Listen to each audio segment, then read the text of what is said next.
چاند رات شریعت اسلامیہ میں لیلۃ الجائزہ کہلاتی ہے، اور اللہ تعالیٰ جل شانہ بندوں کو اس رات نوازتا ہے کہ پورا مہینہ تم نے روزے رکھے اور اب میں تمہیں اس کا صلہ عطا کروں گا۔ اور لیلۃ الجائزہ میں اللہ عیدی عطا کرتا ہے، اور بندوں کو وہ عطا کرتا ہے جو وہ سوچ بھی نہیں سکتے کہ ہمارا مالک ہمیں کیا کیا عطا کرتا ہے۔ ہر شخص جو عیدی دیتا ہے وہ اپنی طاقت کے مطابق دیتا ہے نا۔ آپ کو بھی بچپن میں عیدی ملتی رہی ہوگی، اب بھی ملتی ہوگی، تو کوئی 10 روپے، کوئی 20 روپے، کوئی 50 روپے، لیکن کوئی ایسا بھی ہوتا ہے کہ جس کے پاس فراوانیاں ہوتی ہیں تو پھر اس کی عیدی تو اس کی عیدی ہوتی ہے۔ تو ہر شخص اپنی کیپیسٹی کے مطابق ہی عیدی دیتا ہے نا۔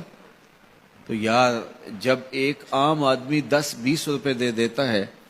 لیکن جس کو اللہ نے بڑا نوازا ہو تو وہ پھر 500 روپے کا نوٹ آپ کو دیتا ہے کہ جناب یہ عیدی ہے آپ کی،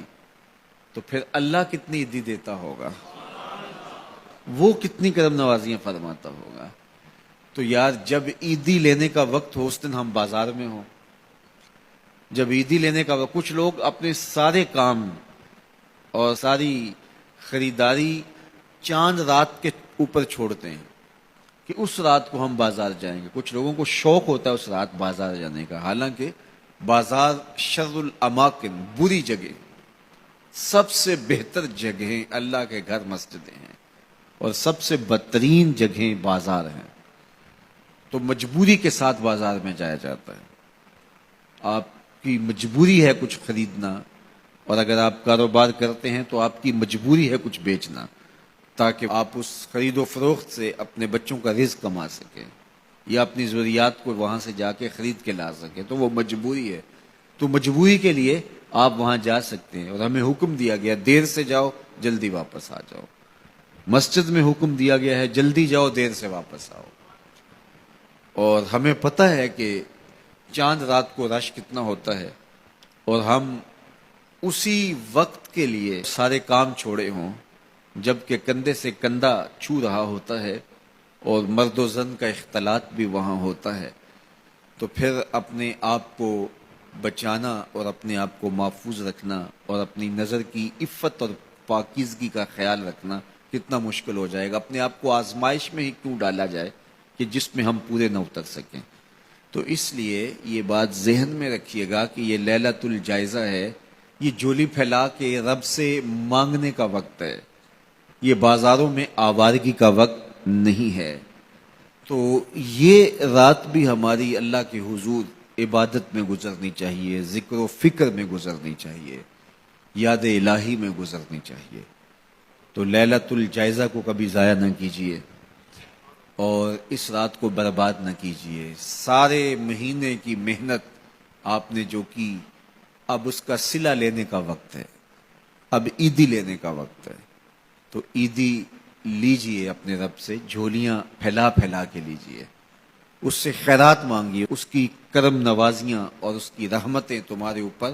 برسیں گی، تو ان کو اپنے دامن میں سمو لیجئے۔ تو اپنی ضروریات کے لیے اور وقت نکالیے،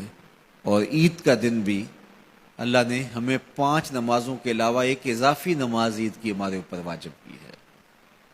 عید کے دن تو لوگ فرض نمازیں چھوڑ دیتے ہیں، جبکہ عید کے دن فرض نمازوں کے علاوہ ایک اضافی نماز رکھی گئی ہے۔ تو یہ ہمارا امتحان تھا، ہمارے ایک مہینے کی جو ٹریننگ ہوئی تھی، اس کے بعد آج ظہر کے وقت، آج عید کے دن فجر کے وقت، آج عصر اور مغرب کے وقت دیکھنا تھا کہ اس کا اثر ہماری روح میں کتنا اترا ہے۔ اور میں کہتا ہوں کہ جب مسلمان سارا مہینہ روزے رکھیں، تراویح بھی پڑھیں اور نمازیں بھی ادا کریں، اور عید کے دن فجر کے وقت مسجد میں نمازی نہ ملے، ظہر کے وقت آدھی صف ہو، تو شیطان تو بڑا خوش ہوتا ہوگا، وہ تو بڑا راضی ہوتا ہوگا کہ یہ پڑھتے تھے نمازیں اور تراویح اور کیا کیا کرتے تھے، پتہ چلا نا کہ ان کے اندر کچھ بھی نہیں اترا، اور یہ جہاں کھڑے تھے اس سے بھی نیچے لڑک کے آ گئے۔ تو شیطان کو کبھی خوش نہ ہونے دینا، اللہ کے حضور سرخروئی اور کامیابی کے لیے دعا مانگتے ہوئے ماہ سیام سے رخصت ہوں۔ یہ گھڑیاں اللہ نے نصیب کی، گنتی کے دن انہیں کہا گیا ہے، تو یہ گنتی کے دن یوں ہی بیت جاتے ہیں اور اسی طرح پوری زندگی بیت جاتی ہے، اور پھر جب آنکھ بند ہوتی ہے تو پھر آنکھ کھلتی ہے۔